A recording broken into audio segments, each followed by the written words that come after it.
gente assumiu nosso grupo dia 1º de fevereiro com uma missão aí de repaginar o hospital mais antigo da Zona Sul, de Copacabana, se eu não me engano, data 1940 e poucos, um hospital que tem uma tradição enorme. Então, a gente chegou com uma responsabilidade grande, trazendo uma expertise aí de uma outra gestão. Então, a gente cometendo muito poucos erros, trazendo um time de craques, né? Então, e dentro desse contexto, a gente vai ter uma reunião mensal, essa primeira agora trazendo aí um crossfire entre o trauma e a cirurgia do pé, que são duas especialidades muito bacanas, né? E a tendência é a gente fazer nós vamos fazer uma reunião mensal, abordando todas as especialidades, sempre trazendo um time legal para a gente estar vendo o que o pessoal está fazendo, como é que a gente está, como é que a gente pode melhorar tecnicamente. A gente sempre pode aprender uma coisa nova, ver uma coisa que a gente está fazendo que pode ser feita diferente. Então, essa troca de experiência aí é muito engrandecedora, né? Eu tenho que agradecer ao grupo, né? Principalmente o grupo do plantão, que realmente, em um primeiro mês, ele não deixou nenhum furo. É um plantão totalmente chancelado pelo SBOT, de grandes craques também. Tá? Agradecer, tá? E aí, da minha parte individual, a RPM e o material da Johnson, que deu um suporte muito grande. A gente começou numa correria danada, com pouco tempo para respirar, no meio de uma pandemia, e aquela logística que a gente sabe do trauma muito, muito complexa. Eles vêm dando um suporte muito legal para a gente, né? A rapaziada nova que vem chegando aí, mudando um conceito, trazendo uma parceria muito legal. Queria agradecer de coração a RPM, muito obrigado. Tá? E antes de começar, de fato, queria dar os parabéns aí para as mulheres, dizer que a gente tem aí 6 feras no nosso grupo. Vou começar pela doutora Aline Teixeira, mãe de 2 filhos, capitã do bombeiro, chefe do Departamento de Cirurgia de Pé e Tornozelo do Instituto Nacional de Traumatologia e Ortopedia. Dizer que é uma grande admiração que eu tenho por você, tá, Aline? É ótimo ter você no nosso grupo, uma mulher que representa o espírito feminino aí do século XXI, tá? Uma mulher fera demais, tá, Aline? Muito obrigado pela sua presença nesse dia importante aí da nossa história no São Lucas, tá? Obrigada pelas palavras aí. Não menos importante, queria falar nominalmente, doutora Jordana, tá? Doutora Alissa, doutora Sabrina, doutora Zaira, doutora Carla, as outras mulheres que engrandecem nosso grupo militando na ortopedia com muito vigor, uma especialidade muito masculinizada, e elas chegam para quebrar esse tabu, somando aí para o nosso time. Vou apresentar agora os nossos participantes. Dr. Leandro Lengruber ficou agarrado numa cirurgia, aquela coisa às vezes demora um pouco, mas ele já está entrando. Um grande nome da traumatologia do Rio de Janeiro, meu amigo pessoal, que eu tenho um carinho enorme, staff da UERJ, né, Hospital Escola Universidade, da Universidade Estadual do Rio de Janeiro, staff do INTO, trabalhando com correção de deformidades e sequelas, um craque da ortopedia que a gente tem no nosso time, daqui a pouco ele está entrando. Queria falar, não preciso apresentar, é um nome já muito conhecido, Dr. Rodrigo Pesante. Eu tive o prazer de conhecê-lo no nosso evento, um evento que eu fiz no Rio de Janeiro, se eu não me engano, em 2014, né, Rodrigo? Acho que foi 2014. Correto. 2014 ele veio, acrescentou, somou, tanto tecnicamente, como agregando o grupo, como o carisma. Na traumatologia mundial, eu destacaria o Dr. Rodrigo Pesante, pelo complexo ser humano que é, carismático, amigo. É difícil a gente encontrar uma pessoa que não admire o Dr. Rodrigo Pesante. Muito obrigado, diretamente da Colômbia, está aqui com a gente para fazer esse bate-papo. Muito obrigado por aceitar o convite, tá, Rodrigo? Un placer. Muchas gracias por la invitación. E trouxe um outro craque, o doutor Alexandre Palotino, também, né, dispensa aí apresentações, craque da traumatologia, milita num outro hospital muito tradicional, muito legal da Zona Sul, né, a Casa de Saúde São José, um hospital muito bacana, e a gente traz ele para cá, para estar dividindo com a gente esse momento. Ele aceitou esse com a gente. Muito obrigado, Palutino, por aceitar o convite. Seja bem-vindo, fica à vontade, tá, meu amigo? Obrigado, eu que agradeço aí poder estar no meio de vocês batendo um papo aí sobre a ortopedia. Coordenando esse Crossfire, antes de falar os integrantes do pé, que nesse momento eu passo a ser inimigo como traumatologista, né? Vai coordenar nossa mesa, nosso Crossfire aí, o Dr. Vitor Miranda, craque da cirurgia de pé, fomos amigos, nascemos do mesmo ventre ali no Instituto Nacional de Traumatologia e Ortopedia. Ele coordena, junto com a doutora Aline, nosso Centro de Cirurgia de Pé do Hospital São Lucas de Copacabana. Hoje está na diretoria do Instituto Nacional. Não tenho palavras para dizer o quão honrado nós estamos de tê-lo no nosso time, de tê-lo aí coordenando esse Crossfire. Vitor, seja bem-vindo, meu irmão. O prazer é todo meu, e esse é um dos temas que eu mais gosto de estudar e de tratar e de discutir, que é a fratura do tornozelo, já dando um pequeno spoiler. Então, e assim, estar no meio de grandes amigos é muito legal, vai ser muito bom essa noitada aí que a gente vai fazer.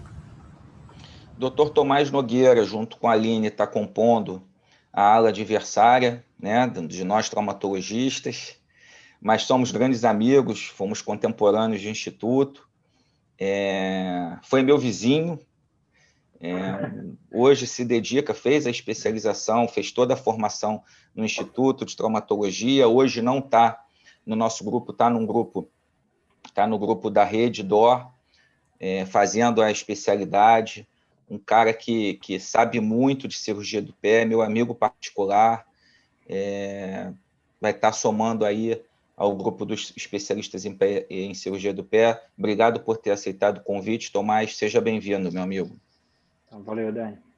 E, por último, não menos importante, o Dr. Tiago Bertosch fez a especialização em cirurgia de pé no Instituto, aprendeu, bebeu da fonte ali, né, junto com grandes especialistas, doutora Aline, doutor Vitor e outros que compunham o plantel de staffs, um cara que muito dedicado, né, hoje está nadando de braçada, está com o consultório, está com a clínica, enfim, um cara que eu vi, a gente não milita na mesma especialidade, mas ele atendia no ambulatório do lado do meu, né, Tiago? A gente se cruzava todo dia ali no corredor do INTO.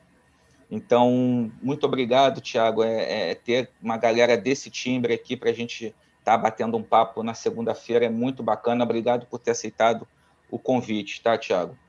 Eu que agradeço a oportunidade, doutor Daniel, todos aí, enfim, realmente muito grato pela oportunidade de participar. Então, agora eu passo aí a palavra ao doutor Vitor Miranda, que vai estar coordenando esse Crossfire. Eu vou estar cobrindo aí o Leandro, de vez em quando vou dar meus pitacos. Então, é contigo agora, Vitor. Manda ver.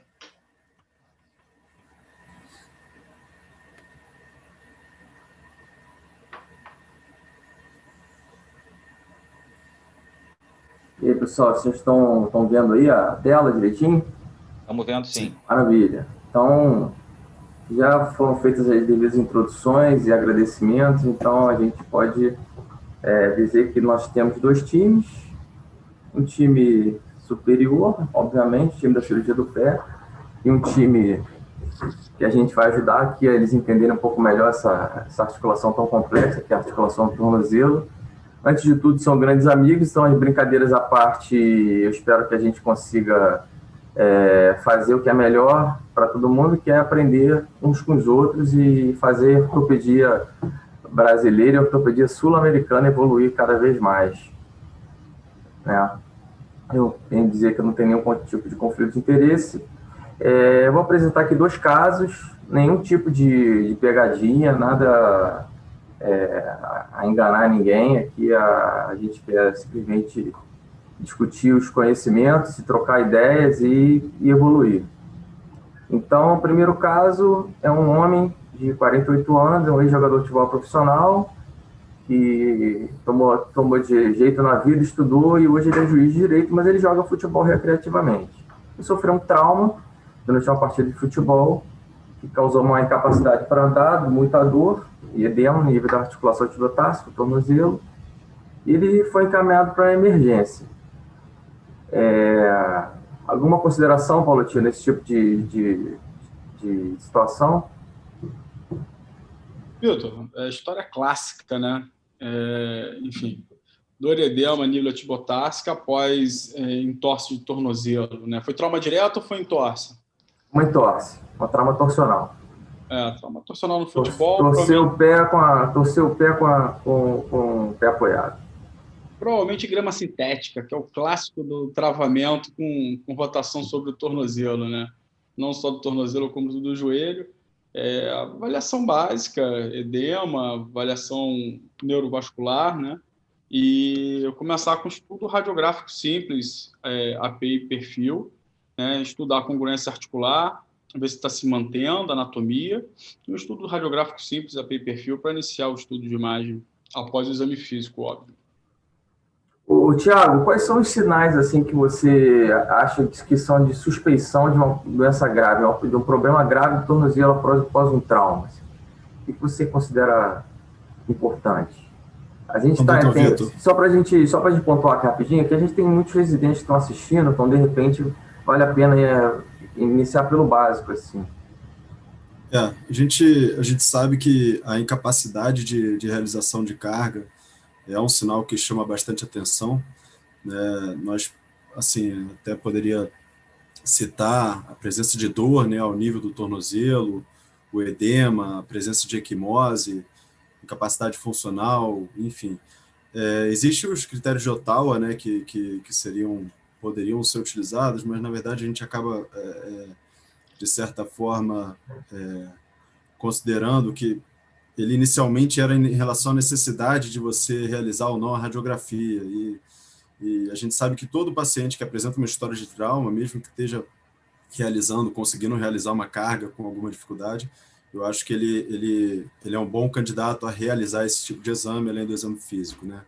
Então, a palpação dos pontos dolorosos, a incapacidade de carga e inchaço pós-trauma, eu acho que são os sinais mais relevantes aí. Rodrigo, alguma consideração, assim, esse atendimento inicial, além do que já foi dito? No, probablemente ninguna cosa más fuera de lo que han mencionado tanto Alexandre como Tiago. Yo no creo que haría ninguna cosa diferente con este paciente. Eu só queria ressaltar que o paciente é um ex-atleta profissional e quem tem algum tipo de contato com atleta profissional sabe que essa galera tem uma genética diferente, uma capacidade de suportador totalmente diferente da população em geral, né? E o fato dele não conseguir pisar realmente é uma coisa significativa. Alguém quer falar alguma Vitor, coisa? Posso fazer uma pergunta aqui, só para apimentar um pouquinho ao Tiago, você me permite? Claro. Tiago, já a regra de Ottawa, né, a descrição clássica, ela foi para tentar minimizar custo no sistema de saúde japonês, se eu não me engano. Tá? Há muito tempo eu não pego para dar uma aprofundada no tema. Sistema canadense. Canadense. Ottawa é Canadá, verdade. Enfim, em que a partir do momento que você não teria aqueles sinais descritos, você não haveria necessidade de fazer o exame radiológico. Tá? Uhum.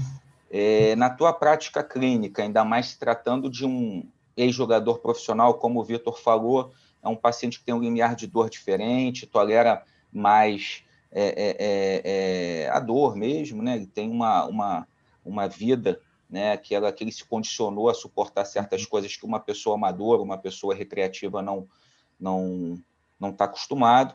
Eu pergunto para você, na tua prática clínica, os critérios de Ottawa, eles descartariam de fato o exame radiológico ou você acredita que sempre tem que fazer um exame radiológico?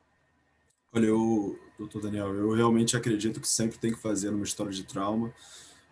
haja vista que pode haver, por exemplo, uma fratura avulsão, ou, enfim, até para você documentar, né, a nível clínico, a radiografia realmente é um documento, né, que comprova que esse paciente, por exemplo, colocaria termos legais, ele pode fazer um trauma saindo do hospital, e aí até que ponto você vai comprovar que esse paciente se apresentou para você de uma forma diferente, né? Então, uma fratura avulsão, por exemplo, da fíbula, ele pode continuar realizando carga naturalmente e não obedeceria aos critérios de Ottawa e teria uma fratura, né? Então, eu realmente julgo indispensável na história de trauma a realização da radiografia do tornozelo, se tiver pontos dolorosos na base do quinto também, e lembrando sempre da fíbula alta. Então, realmente é fundamental. Perfeito. Eu também radiografo todo mundo, cara. Chegou com história de trauma torsional, ou trauma direto, pode chegar até deambulando, que eu radiografo. Eu não sei se o Vitor tem a mesma percepção. Enfim, se alguém tiver alguma coisa a acrescentar, fica à vontade. Isso é uma coisa bem questionável, né? Bem questionável, porque, do ponto de vista de documentação, o prontuário também serve como uma documentação. Se o exame físico está bem documentado, bem descrito no prontuário, acaba também sendo uma documentação jurídica que pode proteger ou culpabilizar o médico, né? Então, só para pontuar essa questão jurídica aí, porque muitas vezes o médico ou a médica solicita um exame na tentativa de se proteger e esquece de documentar a situação no prontuário, que é uma coisa que tem um valor também muito grande do ponto de vista jurídico. Mas vamos seguir, vamos ver a radiografia desse paciente. Daniel, una pregunta para Víctor y Tiago. Vale. De esas radiografías que toman, ¿cambian su toma de decisiones, su conducta? Como decías, Tiago, en una fractura por avulsión de la punta del maléolo peronero o el maléolo tibial, ¿cambias el manejo o el manejo sigue siendo el mismo? Porque yo personalmente no les hago radiografías a todos, sigo las reglas de Ottawa y si no encuentro ninguna, si las reglas son adecuadas, no le tomo radiografía y le explico claramente que puede tener una fractura radiográfica cuya relevancia clínica es la misma y que no voy a cambiar mi manejo. O senhor tem razão, doutor Rodrigo Pesante. A nível talvez de tratamento não mudaria muito, né, em relação à conduta inicial, mas eu acho que o paciente ter a ciência de que ele teve uma fratura, enfim, é algo que talvez seja relevante do ponto de vista até em relação à documentação e compreensão do que exatamente aconteceu com ele, mas o senhor tem razão que não mudaria talvez muito a conduta em relação à necessidade de restrição de carga, na presença de dor e tudo isso. Perfeito. Aline, o que você acha dessa radiografia? Descreve a radiografia, vamos voltar para a residência, vamos descrever essa radiografia. Isso aqui são duas radiografias em AP e perfil do tornozelo. Essa radiografia em AP, eu não sei se foi uma tentativa de AP verdadeiro ou não, provavelmente não, um AP normal. Mas foi uma tentativa de AP normal. Um AP normal. Sendo um AP normal, a gente já vê várias alterações, né? Aqui, claramente, você vê a abertura do espaço medial. Existe provavelmente uma avulsão ali do elemento deltoide, tem um fragmento medial. Não tem. Eu vou te falar que não tem, que esse paciente é um paciente atleta, ex-atleta, né? Então ele tem alterações aí degenerativas da articulação por conta dessa atividade que ele realizava previamente. É um diagnóstico diferencial, né? Pode ser uma sequela antiga devido até essas alterações do talos, elas têm alterações de artrose, tem impacto anterior na radiografia do perfil, tem um bico talar, né, anterior, tem um achatamento do colo ali do talos. Lateralmente também pode ter uma avulsão ou ser fragmento de calcificação antiga. Me dá a impressão que possa ter algum encurtamento da fíbula lateral. Essa imagem está meio borrada, mas pode ser que tenha alguma coisa. Tem alguma alteração também no terço distal aqui do maléolo lateral, ali da fíbula. Então, a gente precisa de mais radiografias, né? Eu peço desculpa, a qualidade não está assim, é uma Brastemp, né? Mas é tipo, a linha de diagnóstico por imagem é essa aí que a Aline falou. Alguém, doutor Rodrigo, quer acrescentar alguma coisa? No, distinta de lo que han dicho, no, me llama la atención, como dices, el espacio claro medial.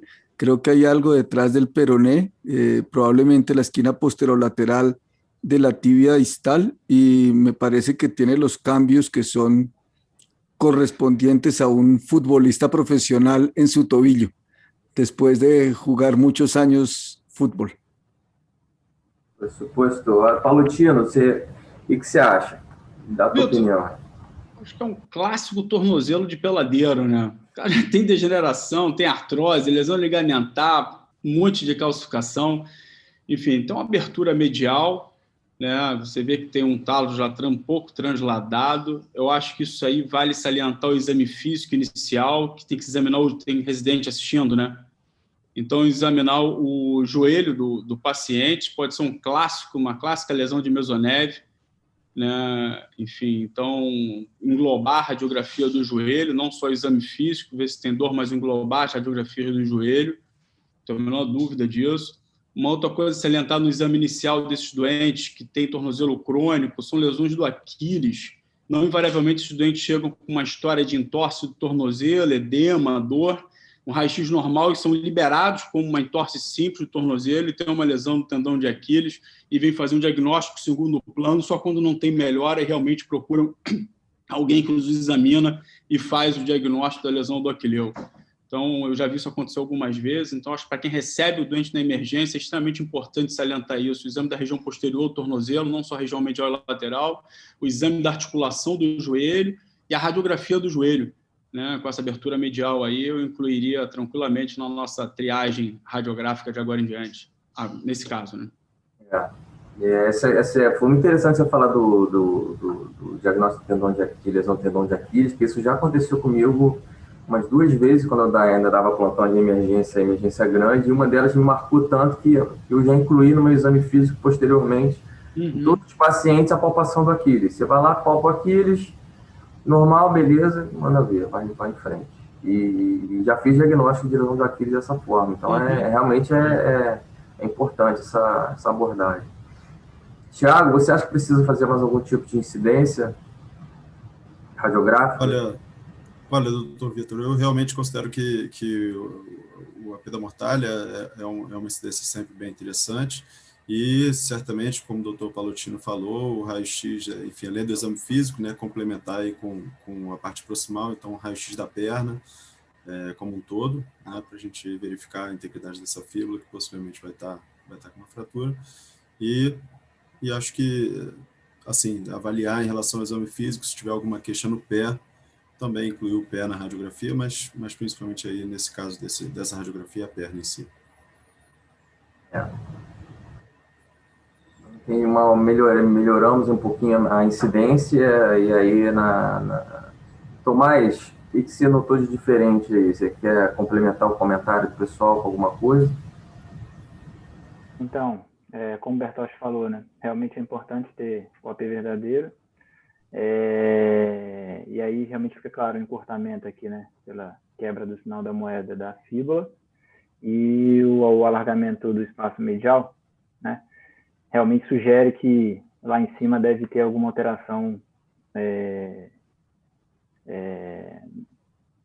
como mesoneve, né? Nessa fíbula. Pois é, ele tinha uma fratura no terço médio da fíbula, bem alto, não dá nem para ver na radiografia. Eu confesso que eu perdi essa incidência pré-operatória, mas ele tinha sim uma fratura no terço médio da fíbula, e então fechou o diagnóstico de lesão de mesoneve, lesão de sindesmose simples por mesoneve. Tem uma tomografia também que eu perdi, peço desculpa de novo, que não mostrava nenhum outro tipo de fratura na altura do tornozelo, né? Nenhum outro tipo de lesão, pelo menos nenhum tipo de lesão óssea. Tinha alterações degenerativas, como já foi mencionado e tal. É o clássico tornozelo do boleiro, do peladeiro, como o Palutino já falou. E aí é isso. Então, temos aí uma lesão de mesoneve relativamente simples, não tem nenhum tipo de pegadinha. O que fazer nesse momento? Vamos começar com o Palutino, para a ordem alfabética. Vamos lá. Toca até o tratamento? Tá. Cara, isso é uma lesão eminentemente cirúrgica, né? Você tem um desarranjo do sistema articular do tornozelo. Então, enfim, não tem como ficar dessa maneira, consequência grave para o paciente. Eu gosto muito a gente tratar o tornozelo. Às vezes, as lesões ficam subdiagnosticadas e subtratadas. Eu acho que a grande comparação é comparar o tornozelo com um punho, né? Se fosse um punho, ninguém deixaria um punho com a unha cortada, a radionária aberta, em uma lesão, né? E os carpos todos transladados. Então, uma fratura cirúrgica. Avaliar esse encurtamento da fíbula, do perônio. Se realmente a fratura alta, a gente não tem a fratura, tiver um encurtamento significativo, eu acho que vale a pena você abordar a fratura mais alta, se é terço médio, para corrigir esse encurtamento, ganhar o comprimento do perônio. Isso é uma coisa que, às vezes, o mesonev ele é tratado com perônio encurtado. Não infrequentemente isso acontece. A pessoa fixa embaixo só pensando na lesão ligamentar e não vê o encurtamento da fíbula, né? E depois de consolidado para resolver, se torna bem mais complicado. Então, eu faria a avaliação contralateral, faria o tratamento no encurtamento do perônio, faria o reparo da lesão ligamentar na região medial e faria uma fixação com transindesmal em duplo apoio, ou com 2 parafusos. Eu não sei a altura da placa em cima, se dá para passar parafuso para fixar. Era muito em cima, lá no meio da perna, bem acima. Mas faria a fixação transindesmal com 2 parafusos, 2 parafusinhos com placa pequena, enfim. Mas faria com duplo apoio, exatamente para não ter o trabalho sobre um único parafuso e, mesmo assim, você ter ascendência da fíbula por causa da lesão da sindesmose. Enfim, isso seria realmente, eu acho que é a minha conduta, ponto de vista. Invariavelmente, eu abro a sindesmose para reduzir. Eu acho que a redução aberta da sindesmose é uma coisa extremamente importante. Nós, traumatologistas, não temos muito hábito de abrir sindesmose para reduzir, né? Mas lá no grupo AO tem muito cirurgião de pé infiltrado entre a gente, então a gente acaba pegando essas manias. Eu acho que abrir a sindesmose para reduzir, principalmente esses tornozelos mais crônicos, onde você tem calcificação, onde você realmente já tem aí uma fíbula tibial um pouco alterada. Eu acho que às vezes você abrir a sindesmose embaixo para reduzir, aproveita e passa os parafusos um pouco mais em cima e faz uma redução aberta. Não vejo com maus olhos, não. Acho que pode ser um bom procedimento se você achar que ficou alguma coisa em dúvida. Aline, você abre a sindesmose para reduzir ou reduz fechado? Eu sempre abro, né? Sempre abro e faço redução aberta. Esse tipo de fratura aí, certamente, é a fratura que mais deixa sequela, que a gente mais recebe de sequela na cirurgia de pé e tornozelo pós-trauma, de sequela de fratura, são as fraturas altas da fíbula, em que a redução não fica adequadamente feita embaixo, porque às vezes as pessoas se preocupam em fazer uma fixação proximal. Normalmente é uma fratura cominuta, em que você não tem uma boa visualização de uma redução anatômica da diáfise da fíbula, e as pessoas se preocupam em fixar a fíbula alta e acaba que fixa lá em cima, e quando vai fazer a fixação distal, a redução não fica muito congruente. Então, a gente tem uma tendência a esquecer essa fratura alta e fazer uma redução aberta distal sob visualização direta, para você encaixar a fíbula no sulco e fazer a síntese. É importante essa fixação com 2 parafusos ou duas fixações flexíveis, porque a força de cisalhamento é muito grande. O que eu queria até comentar, mas eu tenho tido uma tendência a fazer sempre tomografia desses pacientes. Invariavelmente, eu me surpreendo com fraturas de malelo posterior ou fraturas intraarticulares, fragmentos articulares que a gente se perde na hora na radiografia simples. Esse tornozelo com tanta alteração, também é interessante ver se tem fragmento, aproveitar, né, o ato cirúrgico, ver se tem fragmento osteocondral, se tem lesão, provavelmente ele deve ter alguma lesão osteocondral antiga, por conta da história dele, né, de esportiva, e de repente seria um bom momento para tratar tudo ao mesmo tempo. A gente tem feito também artroscopia diagnóstica intraoperatória, em que você pode remover esses fragmentos articulares e visualizar pós-fratura se houve uma boa redução da sindesmose. É interessante também. Rodrigo, o senhor abre a sindesmose para ver a redução direta o no? Yo sí, hago una reducción abierta, como mencionó Alessandro, hago una reducción abierta bajo visión directa.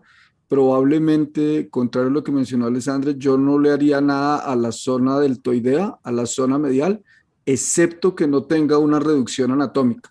Comenzaría haciendo un abordaje lateral, haciendo la reducción bajo visión directa de la sindesmosis, una fijación con una clavija de Kirchner inicialmente, y mirar radiográficamente. Tengo la suerte, como dijo Alessandro también, tomaría unas radiografías intraoperatorias, una perfecta mortaja y una perfecta AP del lado sano para reproducirlo en el lado lesionado. Si la reducción no me muestra que quedó perfecta y no tengo nada en el deltoideo, ni siquiera lo abro, no me molesta. Pero si tengo alguna, veo que la reducción es anatómica, en ese caso abro el deltoideo porque probablemente está interpuesto, lo retiro y hago la reducción abierta. La razón de hacer la fijación temporal con una clavija de Kirchner es que tengo en mi hospital un intensificador 3D. Entonces tenemos como costumbre, una vez hacemos la reducción, hacer una imagen intraoperatoria, además de las AP, mortaja y laterales verdaderas, hacer una 3D antes de colocar los tornillos para mirar que la reducción sea adecuada en todos los planos. Y si está adecuada, hago lo que mencionó Alexandre, que es colocar una placa pequeña, probablemente una de tercio de caña de 2 orificios, con 2 tornillos de 3.5 milímetros, por preferencia personal, los pongo con las 4 corticales. Lo aprendí en el fellow y desde ahí lo seguí haciendo así, sin ninguna evidencia de que sea mejor o peor 4 ou 3.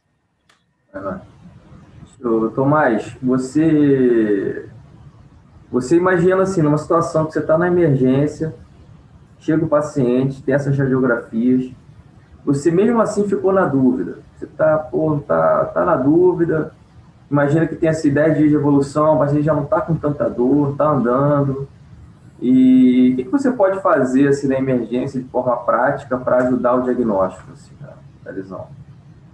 Além do exame físico, pensando assim, exame de imagem.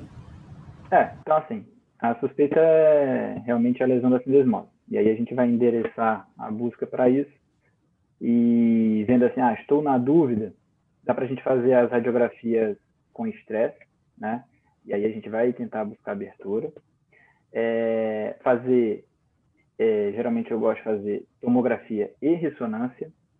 E aí quando eu faço tomografia, eu gosto de fazer também contralateral, porque o grande desafio mesmo da gente hoje, como a Aline falou no começo, né, assim, é ter uma sindesmose bem reduzida. E aí a gente encontra esses dados também na literatura mostrando, né, que quando você não faz a redução aberta, até olhando direitinho, você tem até 50% de má redução dessa sindesmose. E aí mesmo ainda, quando você abre, você ainda tem um percentual de casos que você não consegue dar uma redução adequada. Portanto, sempre faço contralateral para poder conseguir comparar como é a incisura da fíbula nativa desse paciente e tentar reproduzir isso no intraoperatório. E aí também um raio-x de perfil eu faço do paciente contralateral para conseguir ver a questão não só do encurtamento e da rotação da fíbula, mas também o posicionamento dela no plano sagital, né? E aí, diante dessas imagens, né, da radiografia sob estresse, eu acho que aí realmente não fica com muita dúvida não, assim, do que fazer, né? Tiago, você quer acrescentar alguma coisa que já foi dito? Qual é o teu método aí, diagnóstico, assim, tua propedêutica, como é que você se posiciona? Eu estou de acordo aí com a maior parte do que foi dito. Eu, particularmente, assim, acho que a ressonância no momento do trauma agudo muitas vezes é difícil, dependendo do hospital que você tiver, mas a tomografia geralmente é uma coisa que está mais à disposição e realmente traz informações muito relevantes aí para o nosso planejamento operatório. Eu concordo, eu acho que a tomografia é um exame essencial para o tornozelo. Praticamente, quanto mais a gente usa a tomografia, mais a gente vê que ela é útil, né, de diagnosticando pequenas lesões periféricas, ajudando no planejamento cirúrgico. Esse caso, a gente não fez a tomografia, porque a lesão era bem evidente, ele tinha uma estabilidade bem grosseira do tornozelo, então a gente partiu para indicar o tratamento cirúrgico e fazer a cirurgia o mais rápido possível. E existe espaço para tratamento conservador. Quem quiser levantar a mão, pode levantar a mão agora. Existe espaço para tratamento conservador? Não, acho que todo mundo partiria para o tratamento cirúrgico. E a gente vai discutir os métodos de fixação. A gente já falou alguma coisa aí sobre isso. Então, vamos bater uma bola rapidinho. Paulino, qual é o teu método preferido? Assim? Assim, primeiro, queria só deixar uma coisa, trazer aí, enfim, em relação aos exames, né? Eu acho que nem sempre nem nunca, na medicina, no amor, eu acho que é uma grande regra, né? Sem dúvida. Exatamente, foi o que você falou. Eu acho que a gente tomografar 100% dos tornozelos, ou ressonância, etc. e tal, isso aí tem, enfim, muito residente, muita pessoa jovem assistindo. Eu acho que isso gera um custo gigantesco e uma exposição ao doente sem a menor necessidade.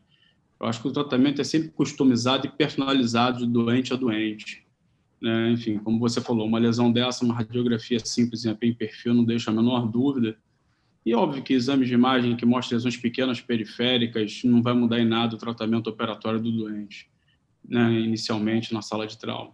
Então, eu acho que a gente examinar adequadamente o doente, uma boa propedêutica, uma boa análise radiográfica no tornozelo, você fecha aí 90%, 95% das suspensões, pelo menos das lesões, e aí sim traçar e indo para os exames mais complexos na sequência desses exames e análise propedêutica. Isso acho que é importante deixar bem claro. Em relação ao método de fixação, cara, eu acho que o importante é corrigir o encurtamento do perônio, né? Isso eu acho que é extremamente importante. Foi que a Aline falou com muita propriedade, né? Que recebe muita sequela. Lá no bombeiro também a gente tem muita sequela, né, Aline? Em relação às lesões de tornozelo. Então, acho que o encurtamento é uma coisa que gera muita sequela. A pessoa se preocupa muito com a fixação da sindesmose, da região ligamentar, não se preocupa com o encurtamento. Então, era corrigir o encurtamento, fixar a sindesmose, sempre com 2 parafusos, não uso nunca um só, porque um só você vai trabalhar sobre a cortical e realmente vai levar a migração do perônio de novo na região superior, até que haja a consolidação. Em relação às fixações com fios, né, eu estou vendo que tem uma placa ali com tie rope ou algum tipo similar de fixação, não me agrada, porque como ele tem trabalho sobre o fio é uma coisa flexível, você pode ter nem que seja uma pequena migração superior da fíbula. Então, no mesonévio, não é a coisa que me agrada fixar com essas fixações, com esse tipo de fixação flexível. Eu prefiro fixações rígidas. Eu usaria 2 parafusinhos, 3,5 milímetros, como o Pessante falou. Bom, simples, bonito e barato, resolveria o problema do cliente. Agregaria, de repente, uma plaquinha como uma arruela, uma plaquinha de 2 furos de terço de cana, ou de 3, com os 2 parafusinhos passando pela plaquinha, só para estabilizar um pouco melhor sobre a fíbula, mais 2 parafusinhos laterais e corrigir a lesão ligamentar, redução aberta. Maravilha. Aline.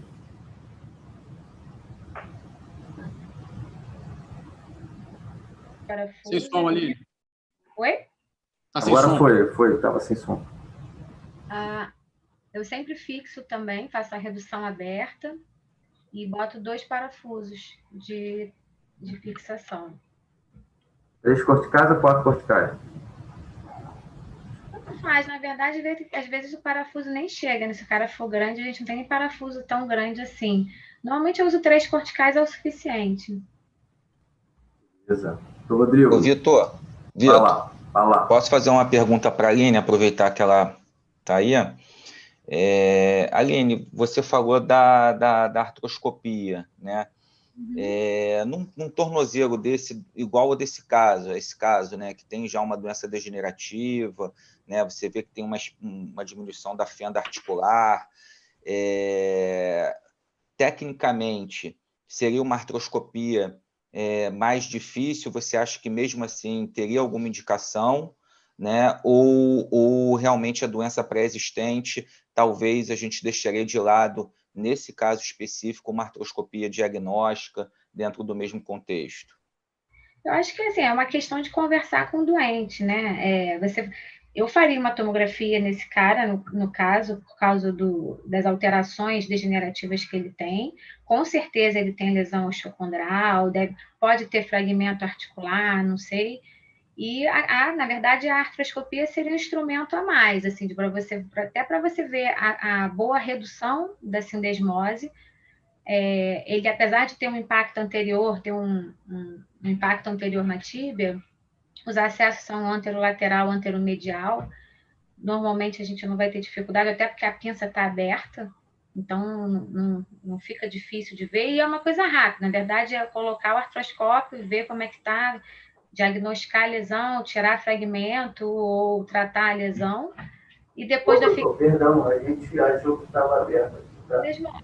Tá? Tudo bem. E esse paciente... Pode deixar que daqui a pouco eu estou indo embora. Tá bom, obrigado. Perdão, hein? Nada. E esse paciente, mesmo não tendo queixa, né, porque a gente sabe que o mesoneve é uma instabilidade, é uma doença, né, no eixo ali laterolateral, né, uma doença torsional que faz um espiral e acaba a força deformante fazendo uma ruptura da membrana e do perônio, da fíbula. Né? Mesmo esse paciente não tendo nenhuma queixa prévia de doença de carga, né? Carga vertical mesmo, você mesmo assim faria a artroscopia ou seria uma coisa que você reservaria só para um paciente que já tinha algum sintoma prévio e talvez ali no anestésico você, dialogando com o paciente, tendo essa percepção, ver uma janela de oportunidade de tentar resolver tanto a doença aguda quanto melhorar a questão crônica dele. Você faz essa distinção ou você acha que todo o mesoneve, no caso, vamos pensar assim, já teria uma indicação, alguma indicação relativa para fazer uma artroscopia? Qual é o teu ponto de vista? Estou te perguntando isso porque realmente eu não faço de rotina, tá? Mas é uma curiosidade que eu tenho, talvez seja uma coisa aí que seja interessante. Qual é o teu ponto de vista? Absoluta você fazer artroscopia. Na verdade, eu estou falando assim, na verdade é uma tendência que a gente está tendo, a gente está até fazendo um trabalho lá no INTO em relação a isso. A Zaira está coletando essas informações de fazer a artroscopia em conjunto com o tratamento cirúrgico da fratura aguda. E o que a gente observa são essas lesões, que na verdade a gente sabe que mesmo às vezes uma redução perfeita, existem pacientes com má evolução no pós-operatório, em torno de 20% a 30%, você olha, nossa, seu tornozelo está perfeito, né? Quantas vezes chega lá, tá tudo bem, o paciente se queixa de dor, e você não sabe o que é. Então, na verdade, a artroscopia serviria para você tratar essas possíveis lesões que existem em concomitante com a fratura. Né? Todas as fraturas luxações, essa na verdade é uma subluxação, mas ela pode ter um trauma na cartilagem no momento do trauma. E às vezes você pode ter a janela de oportunidade para você tratar essa lesão agudamente. Você vai ver, às vezes, uma lesão do ligamento deltoide, né? Que você você pode fazer uma fixação, muitas vezes o deltoide fica imbricado para dentro da articulação e é uma causa de dor medial pós-fratura crônica, aquela fratura que você fala, nossa, sua fratura está linda, radiografia está perfeita, tomografia bonita, mas a questão das partes tumores, elas fazem um paciente sintomático no pós-operatório.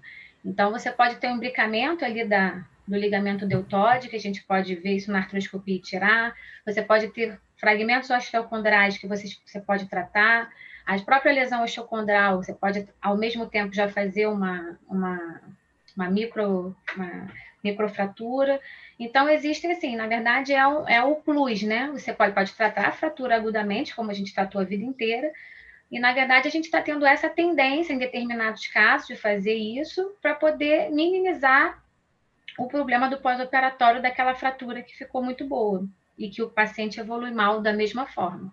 Mas vamos avançar que a gente ainda vai falar sobre isso lá para frente. Tem mais um caso, não esquece não. Tiago, qual é o teu método preferido de fixação?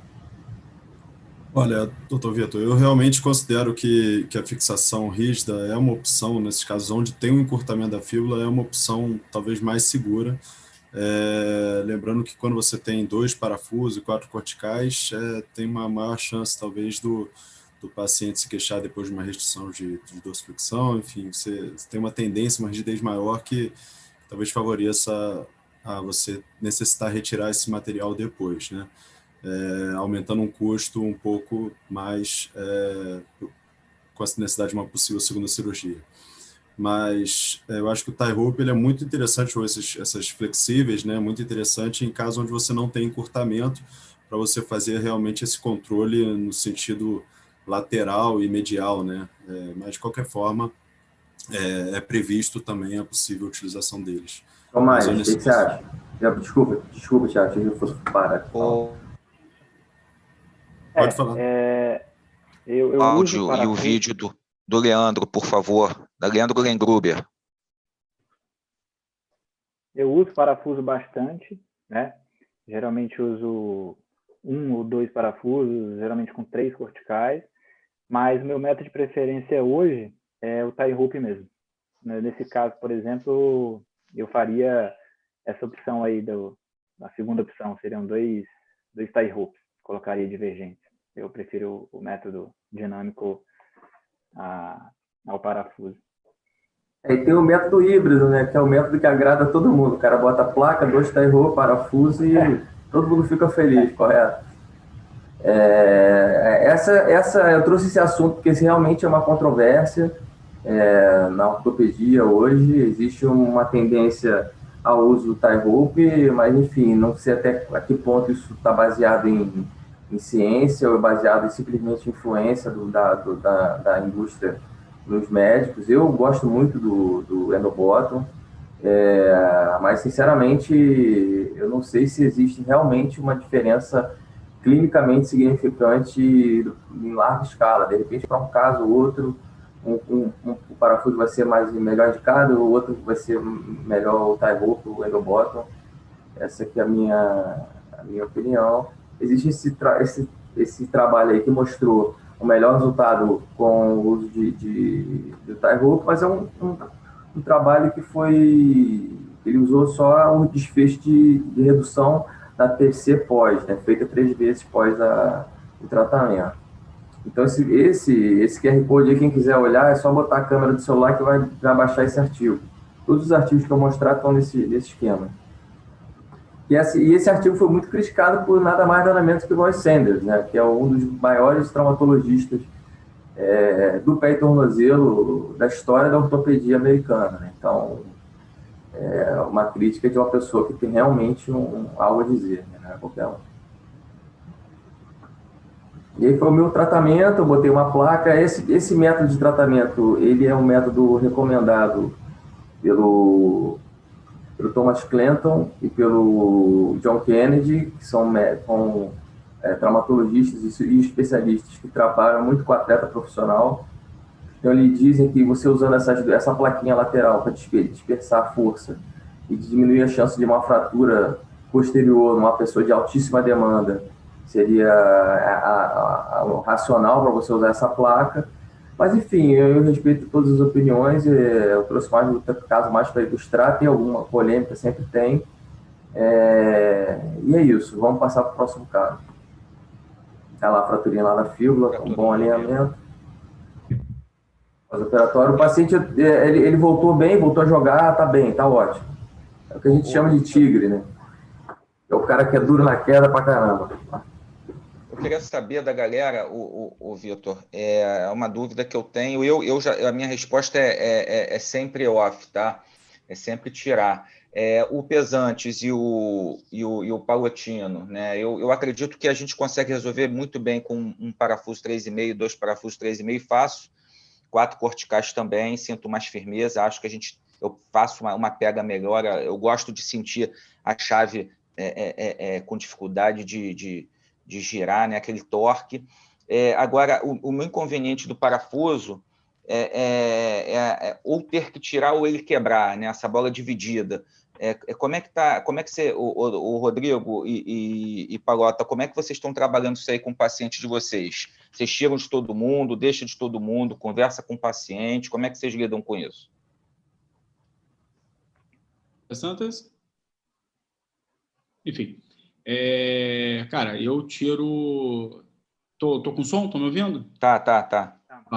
Cara, eu tiro 100% dos doentes, né? A fíbula e a tíbia é uma articulação, né? Enfim, se você fixa essa articulação, mesmo com 3 corticais, uma articulação de carga, eu acho que vale a pena tirar. né?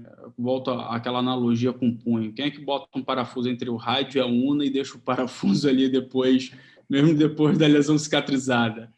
Né? Então, é uma articulação que tem trabalho em vários sentidos, né? Então, assim, eu acho que vale a pena tirar. Esse negócio de 3 corticais que o parafuso trabalha e solta, mas solta em quanto tempo? Né? E vai trabalhar nessa cortical, tem sempre uma aderência em alguma das corticais, vai limitar a mobilidade entre a tíbia e a fíbula. Então, é uma articulação com mobilidade e que não deve se permanecer fixada, a meu ver, a minha conduta. Eu retiro 100% dos doentes. Daniel, posso fazer um comentário?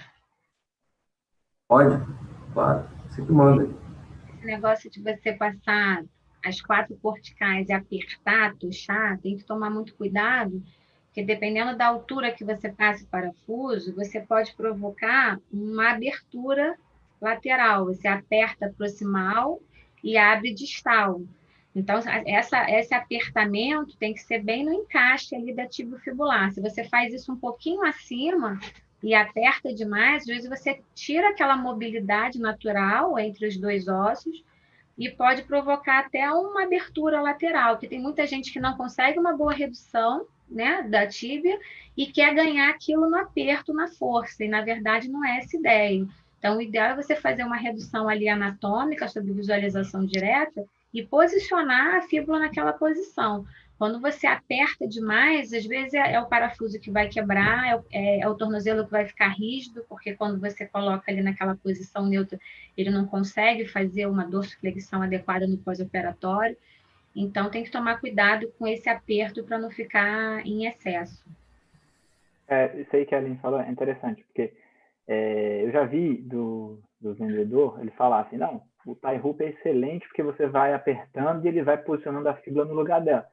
Aí, cara, não é, entendeu? Na verdade, ele é de posição, né? Você tem que reduzir a sindesmose, reduzir a fíbula, colocar no lugar, travar lá, seja, né, com field Kirchner, com clamp, e depois você passa o tie hoop, passa o parafuso. Né? Você não vai apertar, né, a fíbula contra a tíbia, né? Você tem que posicioná-la antes de colocar. Isso é interessante, porque eu já vi de algumas pessoas e do próprio vendedor falando isso.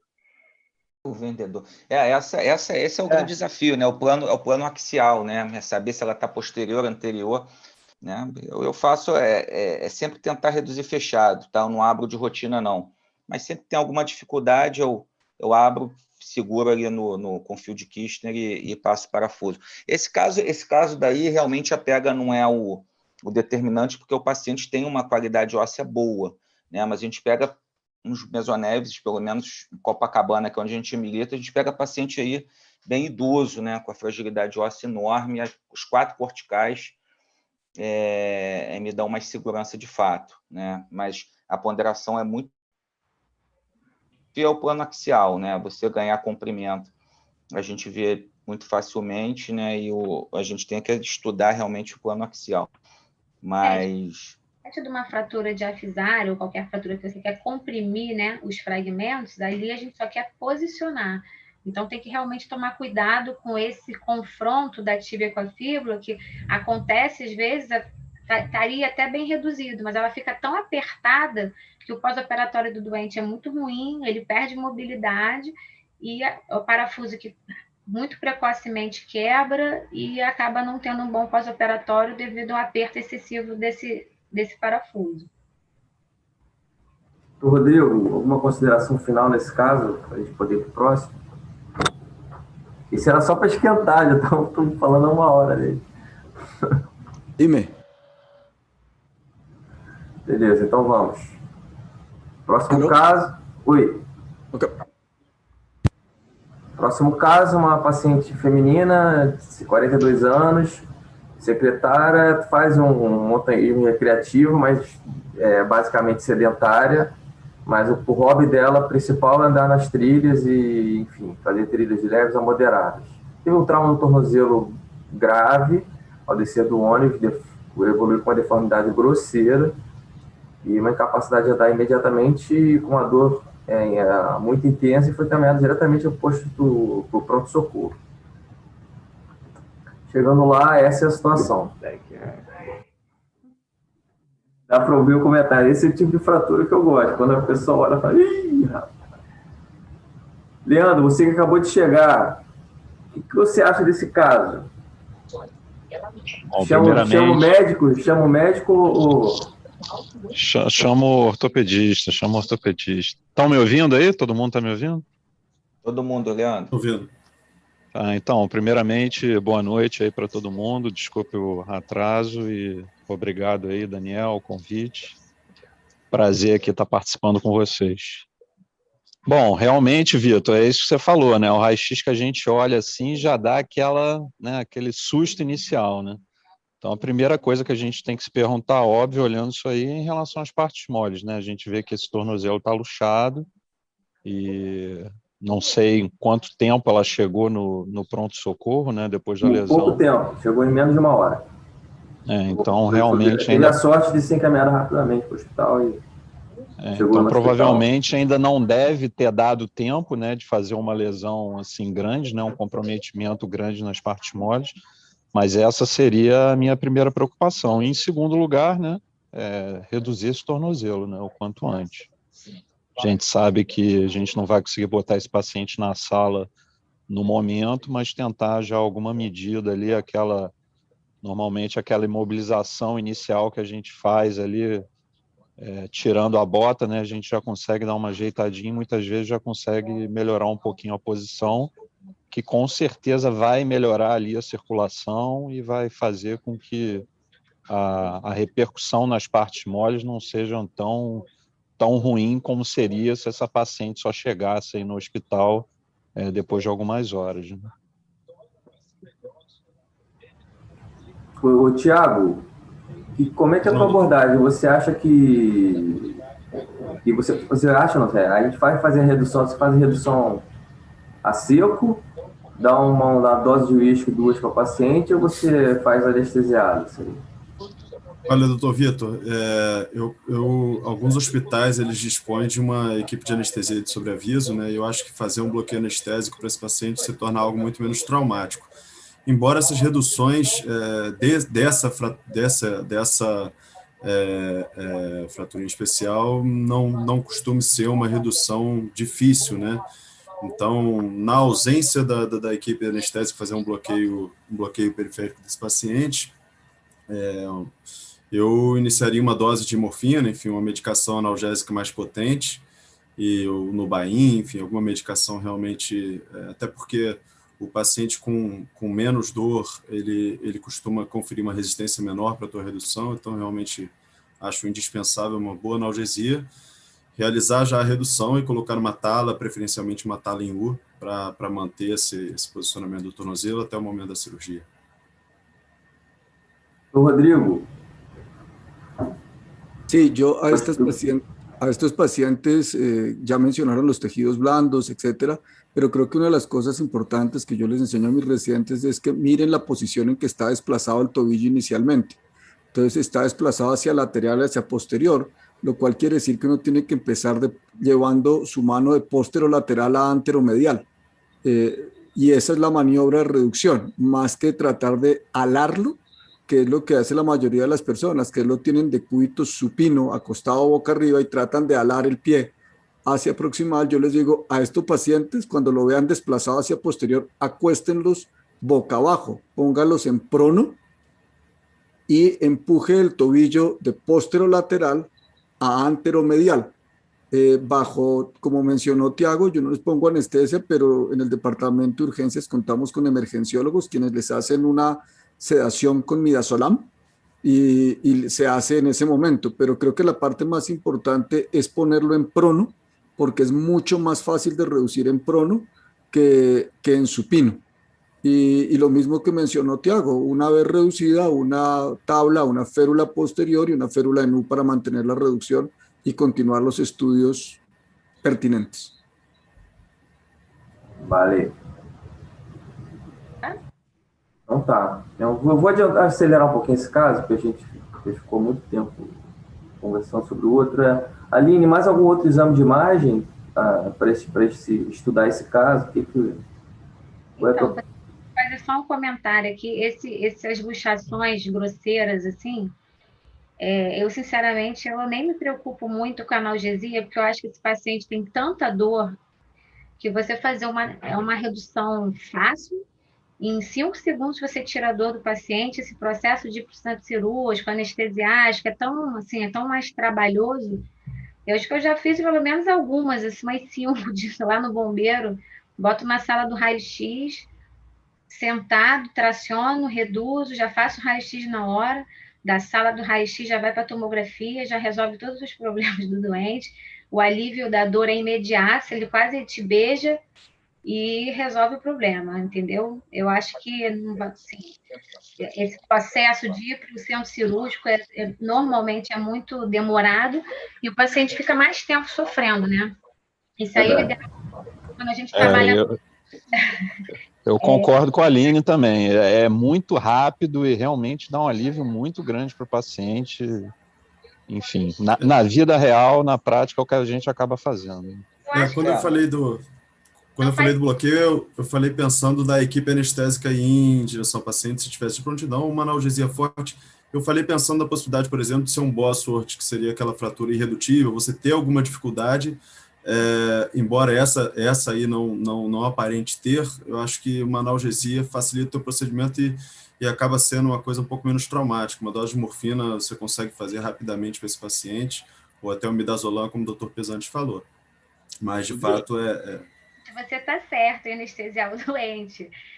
Mas, assim, o que eu vejo na prática é que é tão mais fácil você puxar e botar no lugar, que o alívio é tão instantâneo, que não faz sentido você demorar para reduzir esse tornozelo, aumentar o edema de partes moles, e por causa de uma anestesia. Se você tiver isso muito fácil, ótimo, mas eu acho que é desnecessário, que é uma redução fácil de fazer, é só praticamente você tracionar pelo calcanhar e você reduz essa fratura, enfim, e resolve o problema do doente. E, na verdade, isso aí deveria ter sido feito no atendimento pré-hospitalar, né? Porque essas deformidades grosseiras de membros inferiores, normalmente a gente tem que já, pelo menos, alinhar o membro, reduzir, mas às vezes não são todos os atendimentos que são feitos... Ela, na verdade, ela não foi atendida. Ela botaram ela no táxi e levaram para o hospital, entendeu? Sim. Não foi atendida pelo bombeiro nem pelo SAMU. Okay. Fala, Alexandre, fala aí. Cara, assim, acho que eu tenho uma opinião um pouco diferente. É óbvio que o nosso dia a dia de Miguel Couto, etc., é uma coisa, mas todos os hospitais hoje têm anestesistas de plantão, inclusive os hospitais privados. Eu concordo com o Thiago. Eu acho que a gente tem que mudar, de repente, um pouco a visão sobre esse tipo de coisa. Essa é uma lesão que vai ser tratada de maneira estadiada. Ninguém vai fixar isso definitivamente na emergência, tamanha a lesão de partes moles, né? E não invariavelmente a gente bota esse doente na tala, 7 dias depois tira a tala no centro cirúrgico, tem cada flectena do tamanho de um caramujo para poder isso adia a cirurgia.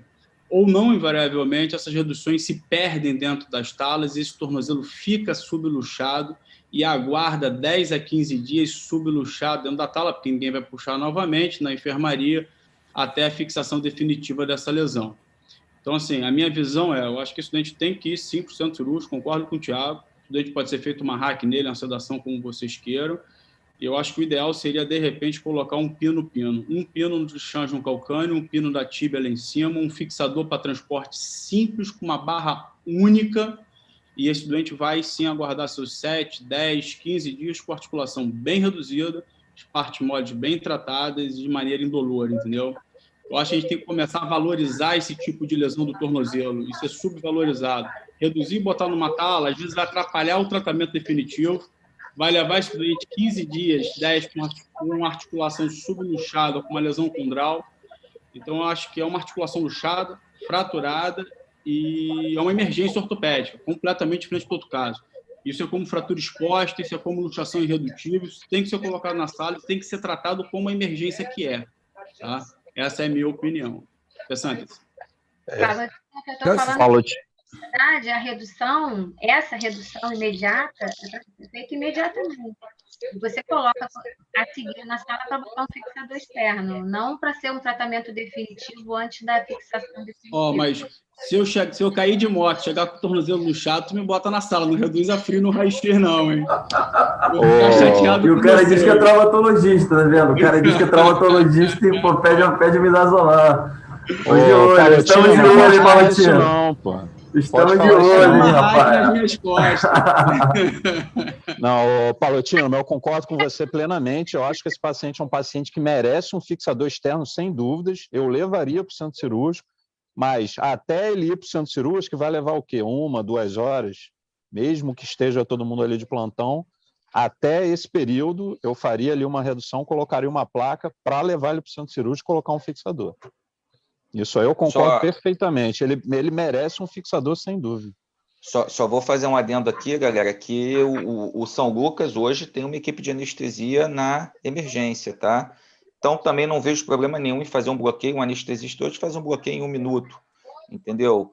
Puxou, bota a tala ali. O anestesista bom isso aí, hein? 1 minuto. Ah, cara, pô, pegar o nervo femoral, pegar o nervo... Faz o Propofol, cara. O cara faz o Propofol, pega uma veiazinha, faz o Propofol. O que eu fiz? A gente pegou na emergência, eu fiz o Propofol na paciente, ela relaxou, eu fiz uma força de 2 newton para reduzir esse tornozelo, realmente.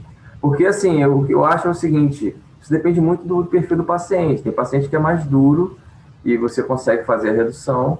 Tem paciente que é mais histriônico, vamos dizer assim, e você precisa dar não para tratar, não para facilitar a redução, mas para tratar a questão psicológica e psicossomática do próprio paciente. Então, depende, sabe? Eu acho que não tem exatamente isso que a gente está discutindo aqui. Não tem uma receita de bolo que vai funcionar assim para todos os pacientes, né?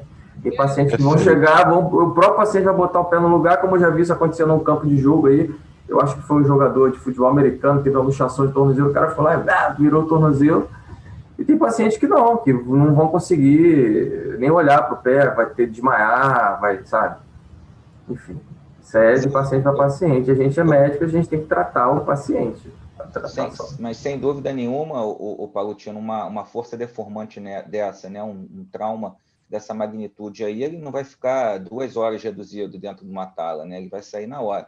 Independente da redução com ou sem anestesia, ou independente de qualquer coisa, esse paciente merece, na minha concepção, um fixador externo e pezinho para o alto, né? E um acompanhamento diário aí da condição de partes moles, né? Eu acho que... E aí é uma coisa importante que eu acho também que salientar, é que isso deve ser informado para o paciente, né?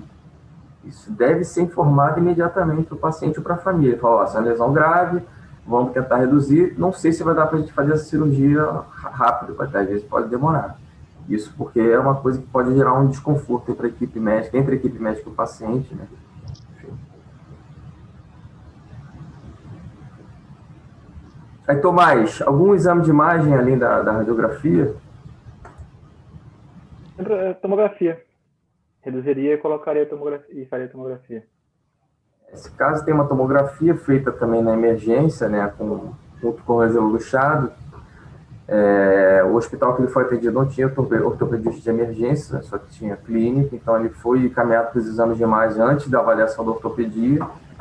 E, enfim, e aí você tem essas situações aí. Alguma coisa a anotar nesse corte coronal aí?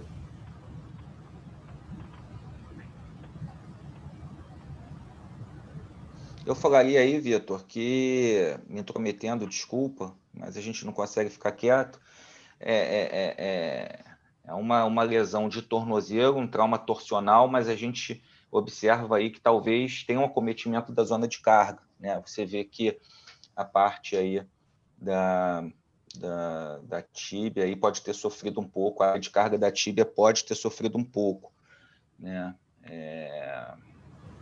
Pelo menos, e completamente luxado, né? Completamente luxado anteriormente. Essas são as minhas observações.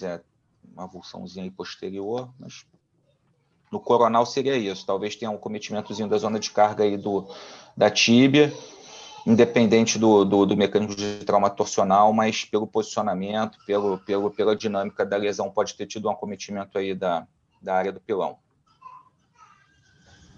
Uma reconstrução em 3D, que dá para a gente ver bem aqui a fratura magrelo-medial, a fratura cominutiva da fíbula, e o fragmentinho posterior. Em relação ao malelo posterior, esse hoje talvez seja o grande tema aí, né, em termos de fratura de tornozelo, a grande controvérsia é o malelo posterior. vocês fixam o malelo posterior? Eu queria ouvir a primeira opinião do Dr. Renato. Dr. Rodrigo, desculpa. Desculpa, Dr. Rodrigo. Perfecto. Yo quisiera volver un poco a lo que mencionó Palotino y Leandro hace un rato de la colocación necesaria de un fijador externo. Yo probablemente creo que en muchas de estas lesiones, hace un tiempo lo hacía, hoy si obtengo una reducción adecuada, que probablemente sea anatómica y la logro estabilizar, como mencionó Tiago, en unas férulas, las decimos en español, no le haría ninguna otra cosa diferente. Le tomo la tomografía con el reducido y si está reducido y tengo solamente una lesión como la que tiene esta fíbula, un maléolo posterior pequeño y un maléolo medial, probablemente pueda, si el paciente está en condiciones o la piel está en condiciones, operarlo el mismo día, porque mi abordaje es posterolateral y los abordajes posterolaterales o posteromediales no me preocupa tanto como los abordajes laterales, anterolaterales o anteromediales. Y podría hacer gran parte del trabajo por posterior, sobre todo si es inestable y le evito un fijador. Hago la fijación de la fíbula por un abordaje posterolateral. Yo fijo todos los maléolos posteriores, tienen que ser muy pequeñitos para que no los fije, pero la mayoría los fijo con tornillos de mini fragmentos de 2.4, de 2.6 o de 2.7, dependiendo del tamaño del fragmento, y si por cualquier razón en ese momento el maléolo medial no estaba o está muy edematizado, lo dejo sin fijarlo y lo fijo en un segundo tiempo una vez los tejidos blandos hayan recuperado su función. Pero la gran mayoría de las veces cuando tú lo terminas de fijar, el maléolo medial está casi perfectamente reducido, que uno lo podría hacer en forma percutánea si quisiera, pero no es absolutamente necesario hacerlo en esse primer tiempo. Pero sí, Víctor, yo la mayoría de mis maléolos posteriores hoy en día los fijo. Palotino, você que é de uma escola de trauma bem tradicional, qual é a tua opinião em relação à fixação do malhão posterior, as fraturas aí primalholares? Cara, assim, quando a gente começou a fazer isso, eu comecei a fazer isso há 20 anos atrás, a gente tinha aquela máxima, né? Só fixa se for mais de 30% do malelo, se tem instabilidade ou acometimento da área de carga. A gente viu ao decorrer do tempo que a não fixação do malelo posterior leva realmente à subluxação posterior, porque ali você insere também partes móveis. Então, hoje a gente tem uma tendência a fixar a grande maioria dos malelos posteriores, principalmente com comprometimento em cisalhamento, que é o que acontece naquela região. Você faz aquele fragmento triangular, mesmo pequeno, é um fragmento com força de cisalhamento, então com desvio, né, no plano coronal, o que leva realmente à perda da redução. Então, assim, eu tenho realmente eu sou igual ao Pesantes, hoje eu tenho uma fixação, uma tendência a fixar cada vez mais os malelos posteriores, né, em relação ao maléolo posterior. Em relação a esse caso, você quer que fale o que eu faria? Não, definitivamente? Eu acho que, assim, esse caso, talvez o que gera alguma dúvida é se você vai fazer essa redução da fíbula aberta, né, e se você vai fixar posterior ou não. Eu acho que o maléolo medial, acho que eu discutir. Acho que, de repente, uma coisa a pensar nessa fíbula, eu não sei o que vocês acham, se realmente, quando a parte mole está muito ruim, fazer uma haste intramedular de fíbula. Essas lesões mais altas, onde o perônio já é retificado, enfim, tenho feito algumas hastes intramedulares e vai muito bem nesses casos, com fraturas longas, com minutivas, que você precisa de grande acesso, precisava de uma placa aqui de 12, 14 furos para poder fixar esse perônio, né, reduzir esse terceiro fragmento. Então, não é uma região articular, eu acho que, de repente, eu faria um implante intramedular, trataria essa parte percutânea na região lateral, né? Acho que essa redução trataria essa sindesmose, de repente, de maneira aberta, a redução pela haste, você consegue passar o parafuso transindesmoidal e faria a fixação percutânea medial. Eu acho que seria a minha conduta definitiva, né? Já em fixação definitiva do caso. Tiago, qual é a tua opinião em relação a isso, em relação à arte? Eu compartilho do Dr. Palotino. Eu acho que essas fraturas mais altas, você vê que ainda tem mais borboleta ali, tem uma fragmentação, onde na haste você não teria essa preocupação, né? E permite, de uma certa forma, manter o comprimento, controlar a rotação. Eu sou partidário de você fazer um mini acesso na área da fratura para que você possa corrigir, inclusive, a deformidade rotacional. Então, assim, você faz realmente assim, haste de uma forma bem minimamente invasiva, mas visualizando com uma visualização direta da tua redução. Eu acho que ajuda muito em relação ao controle de redução da sindesmose em si, né? Você ter uma redução satisfatória da fíbula, enfim, te favoreceria isso. Em relação ao malelo medial, me parece ser um fragmento bem pequeno ali do colículo anterior. Eu considero que é um acesso pequeno, enfim, fazer sob visualização direta o malelo medial é sempre a minha escolha. E considerar, se for realmente um fragmento muito pequeno, até a possibilidade de banda de tensão. E me parece que esse malelo posterior não é passível de fixação. Eu considero que realmente a gente deve fixar sempre que possível, né? Mas esse aí é uma pequena avulsão ali, enfim, da sindesmose posterior, que realmente acho que não é passível de fixação. Então, sem fixação do malelo posterior, seria necessária a presença do transdesmal. Com a haste, você consegue passar até 2 transdesmais, enfim, é uma opção bem interessante. Maravilha. Aline, alguma ponderação aí nesse caso? Em relação ao malelo posterior. Eu queria entender só, eu não sei como é que vocês vão passar, passando a haste, vocês fariam a redução aberta da sindesmose, porque eu acho que a maior dificuldade desse tipo de fratura vai ser encontrar uma boa redução da sindesmose, porque a fixação eu começaria, né, pela fixação do malelo medial, que é mais fácil, encontraria algum parâmetro de redução, mas a redução posterolateral, ela fica muito difícil justamente pela fratura do malelo posterior, em que o ligamento do tíbio fibular posterior se rompe e a gente perde aquela estabilização posterior. Então, a fíbula está completamente solta lateral. E eu acho que encontrar uma boa redução aqui é difícil de uma maneira percutânea ou fechada. Eu tenderia a abrir mesmo para reduzir, porque eu acho super difícil reduzir isso aqui fechado, encontrando essa redução aqui. Essa certamente é a pior fratura, é a que deixa mais sequela, porque você tem uma fratura trimaliolar alta, você não tem parâmetro de redução proximal, então não adianta você abrir o foco da fratura para encontrar parâmetros, porque ele não existe, você vai estar tudo fragmentado. Tem 3 fragmentos principais, mas com certeza tem vários multifragmentados, às vezes traços incompletos no local da fratura. Então, eu tenderia a fazer isso tudo aberto. Agora, esse fragmento posterior, realmente, ele é muito pequeno, aparentemente, de difícil fixação. O ideal seria fixar. Aí eu não sei se uma plaquinha, uma hookzinha com uma placa só para estabilizar, você conseguiria fazer um gancho ali posterior. Se conseguir fazer um acesso posterolateral e fazer essa fixação, seria bom, que seria mais um ponto de fixação do tornozelo. Maravilha.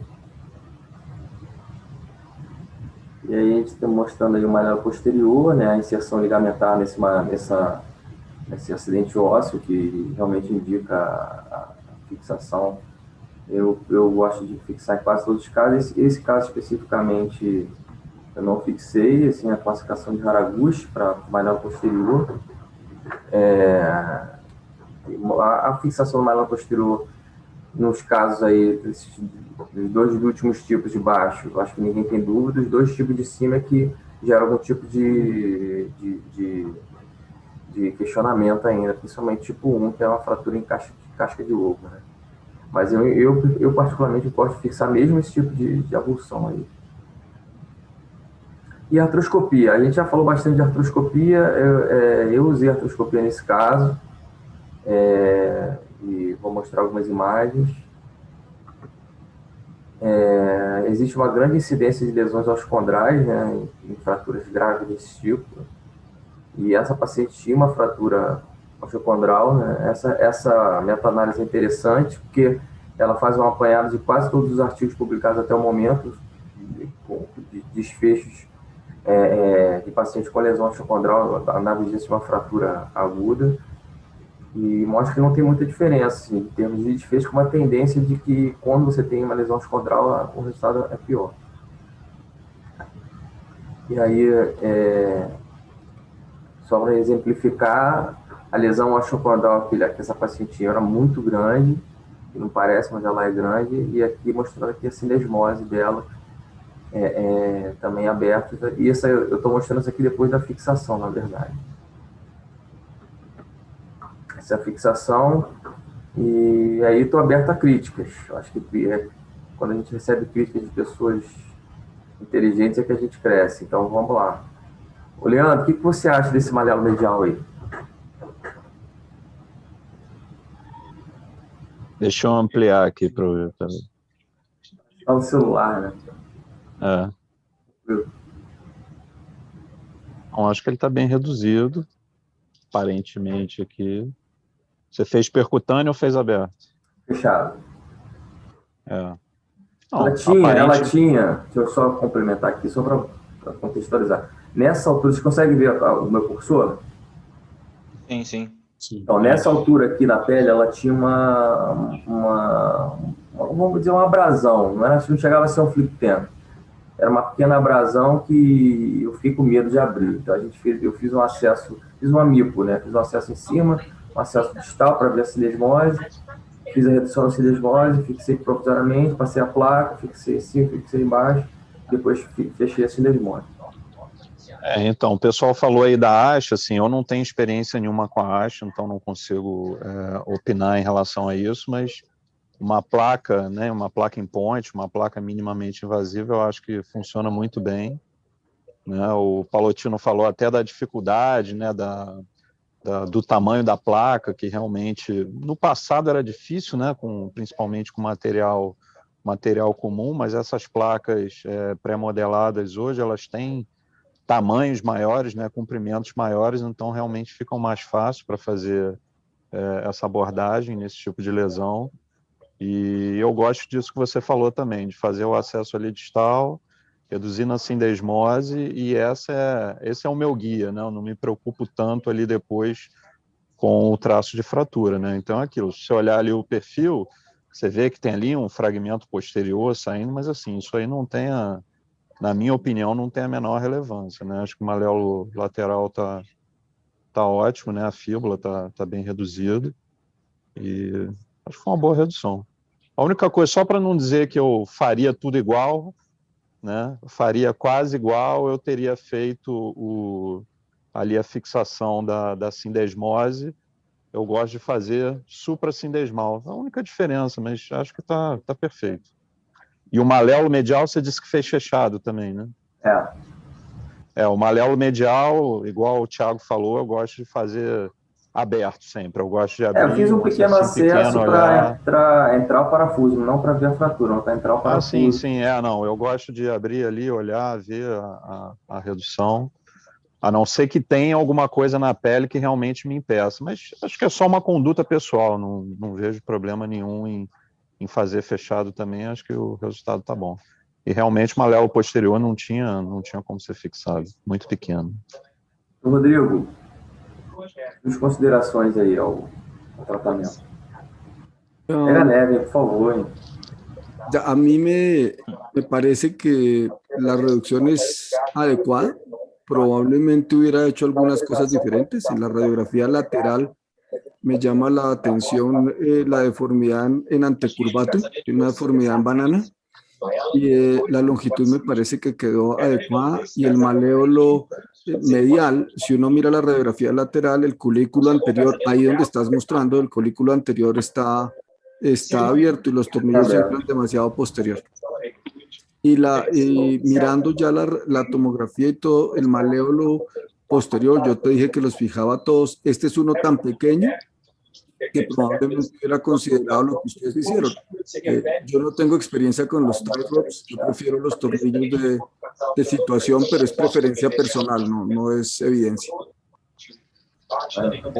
O Vitor, o doutor Rodrigo vai estar se despedindo, que ele tem uma outra reunião agora.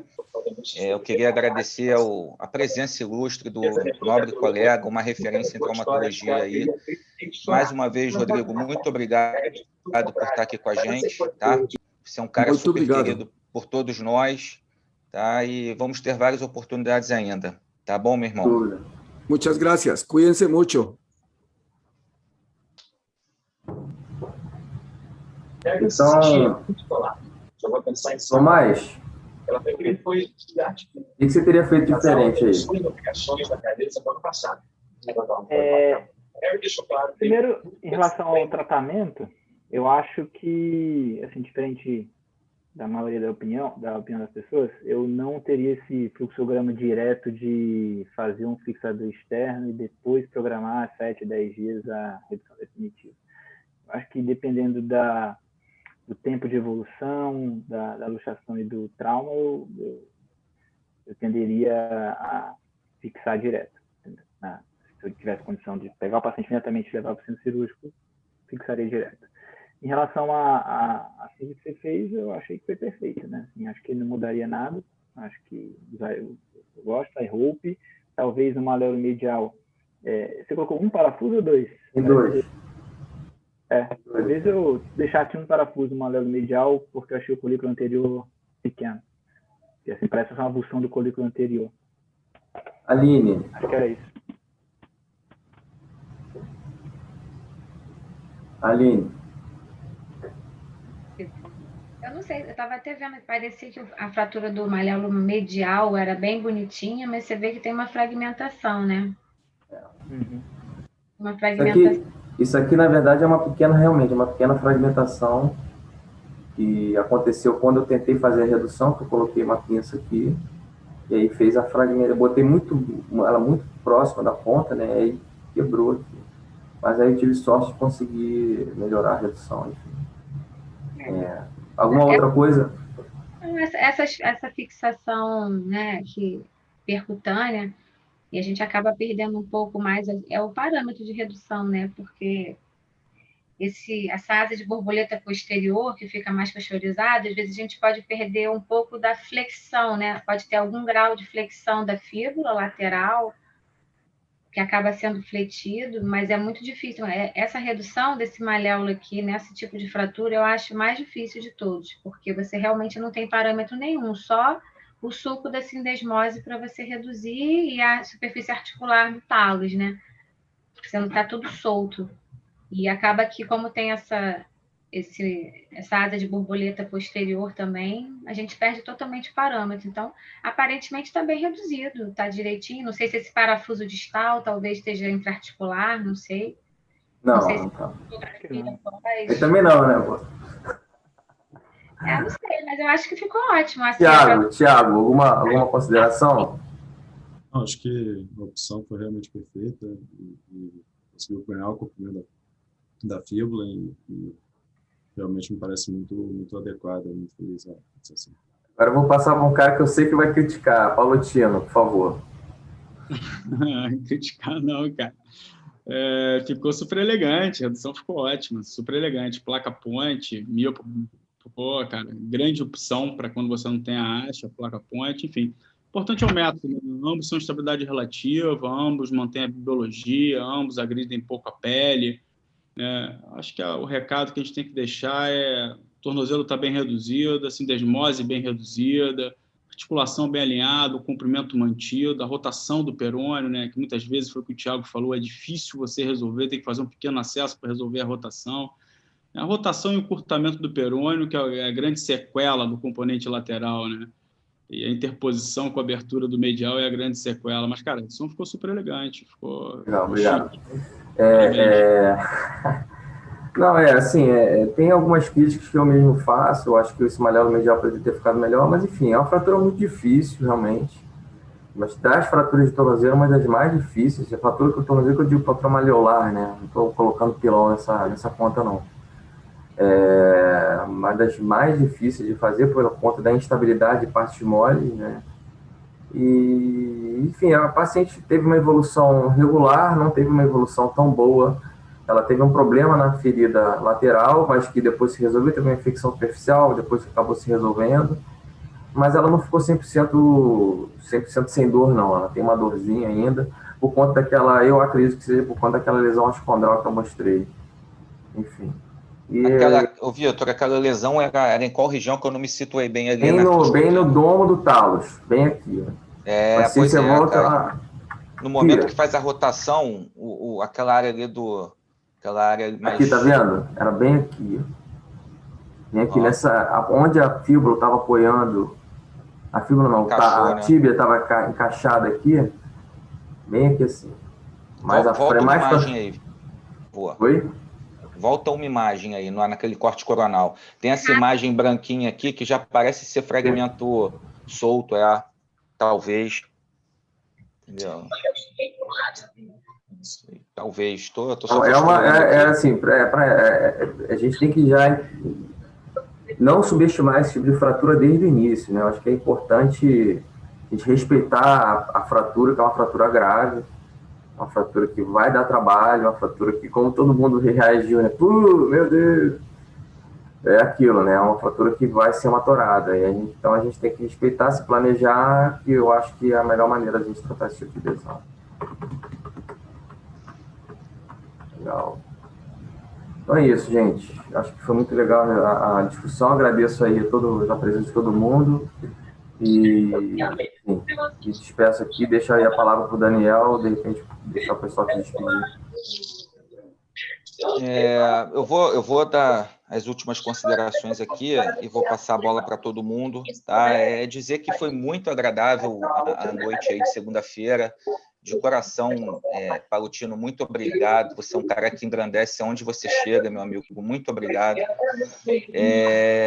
Dr. Tiago Bertoshi, muito obrigado. Se pararem uma segunda-feira à noite, a gente sabe que todo mundo com filho chega cansado em casa, dedicar esse horáriozinho para a gente estar trocando experiência. Dizer que foram 90 pessoas aqui com a gente. Tenho certeza que todo mundo vai levar alguma coisa para casa hoje, que vai estar alguma coisa a mais aí na sua carreira médica aí agregada.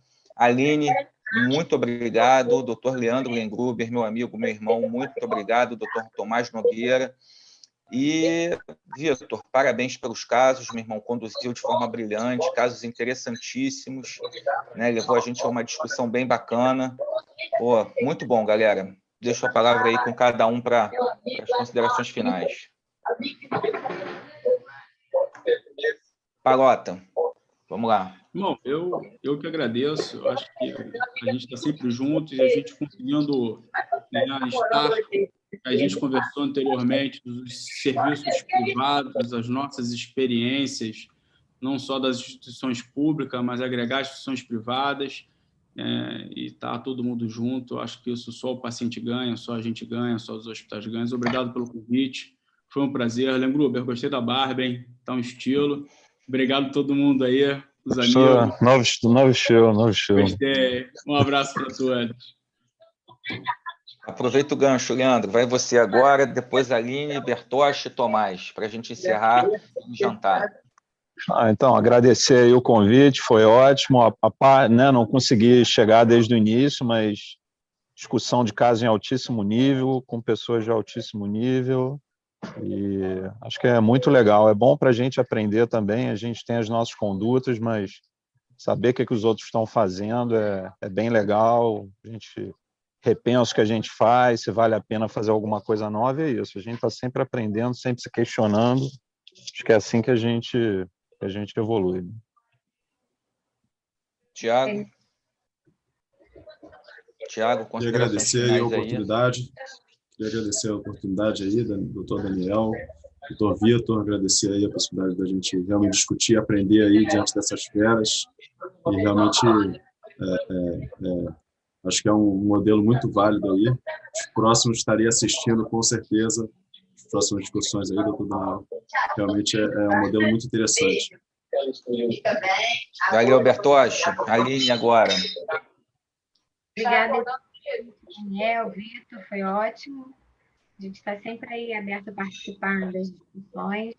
Aguardo o próximo aí, que eu quero participar das outras especialidades para aprender um pouquinho também, né? Ô, Aline, você deu uma arrumada nessa cama atrás de você aí, hein? Crianças, porque se eu ficar lá do outro lado, não dá, não. É cachorro, 2 gatos, 2 crianças, marido, não tem condição. 2 não, agora são 3, né? Eu me escondi.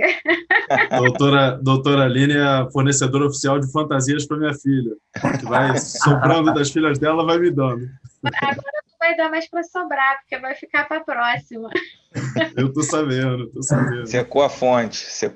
Tem que te devolver. Tomazinho. Fala, Daniel. Valeu aí, Tomás.